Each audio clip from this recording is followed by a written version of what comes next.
Hello，大家好，欢迎回来我的频道，7月快乐。我首先要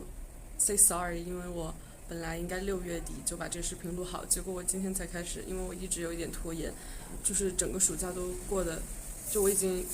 享受暑假1个月了，但是我的暑假都还是比较的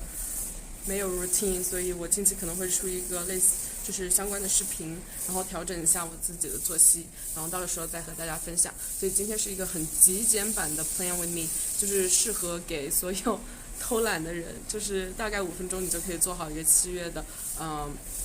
monthly spread， 然后再加上7月前1周的一个weekly spread。然后那我们开始吧。